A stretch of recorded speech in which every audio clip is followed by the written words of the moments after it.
गर्मी का मौसम था और सूरज ऐसे तपा रहा था जैसे उसने दुनिया की सारी बिजली बिल में निकालनी हो।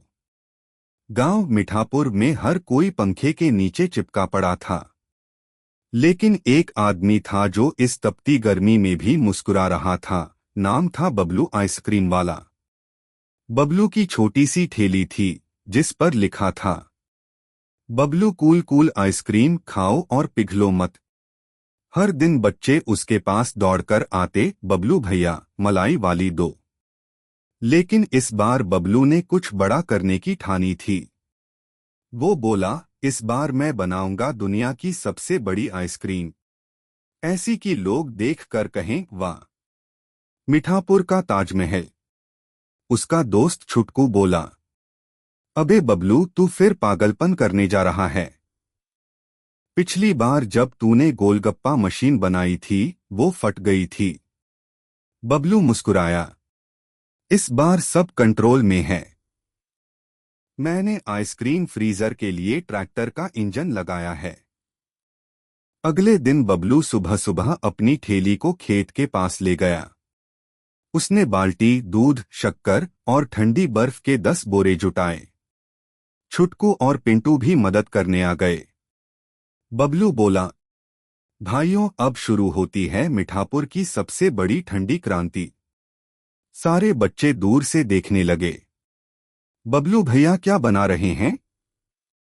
कह रहे हैं दुनिया की सबसे बड़ी आइसक्रीम। बबलू ने मिक्सर चलाया, बर्फ डाली, क्रीम डाली और ट्रैक्टर इंजन चालू किया।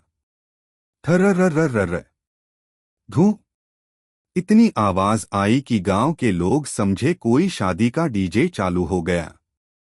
धीरे धीरे एक विशाल आइसक्रीम बननी शुरू हुई, पहले बाल्टी के आकार की, फिर ढोल जैसी, फिर बबलू से भी ऊंची। गांव वाले हैरान, अरे बबलू ये क्या बना दिया तूने? ये तो पहाड़ जैसी आइसक्रीम है। बबलू ने गर्व से कहा, इसका नाम होगा जायंट आइसक्रीम। लेकिन असली कॉमेडी तब शुरू हुई जब सूरज ऊपर चढ़ा और आइसक्रीम पिघलने लगी। धीरे धीरे दूध की नदियां बहने लगीं। बच्चे खुशी में चिल्लाने लगे, बबलू भैया नदी नहीं, आइसक्रीम की झील। गांव का कुत्ता टॉमी फिसल गया, बकरियां आइसक्रीम चाटने लगीं और बबलू के पांव कीचड़ जैसे मलाई में धंस गए। छुटकू चिल्लाया, अबे बबलू, ये तो पूरा गांव आइसक्रीम बन जाएगा। बबलू बोला, रुको, मैं ट्रैक्टर चालू करता हूं, ठंडा कर दूंगा।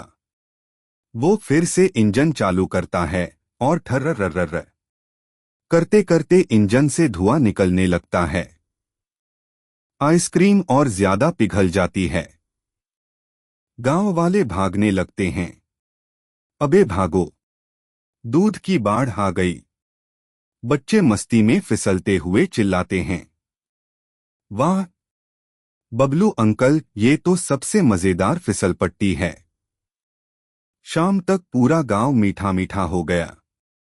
गायों ने भी पेट भर लिया, बच्चे भी, और यहां तक कि ठाकुर साहब भी बोले, बबलू तेरा ये जुगाड़ गजब है। गांव का तापमान ही ठंडा हो गया।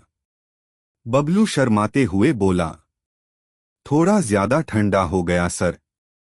उसके कान तक मलाई लगी हुई थी। ठाकुर हंस पड़े, अबे बबलू तूने भले ही गांव को भिगो दिया हो, लेकिन तूने सबको हंसा भी दिया। अगले दिन अखबार में हेडलाइन आई, मिठापुर में बबलू की जायंट आइसक्रीम, गांव बना डेयरीलैंड। टीवी वाले भी पहुंच गए। बबलू जी आपको कैसा लग रहा है? बबलू बोला, ठंडा ठंडा, कूल कूल। कुछ दिन बाद बबलू ने अपनी ठेली के ऊपर नया बोर्ड लगाया, बबलू आइसक्रीम, हर फ्लेवर में रोमांच गारंटी। और नीचे छोटा सा नोट लिखा, जायंट साइज आइसक्रीम का ऑर्डर अब बंद है क्योंकि पिछली बार पूरा गांव पिघल गया था।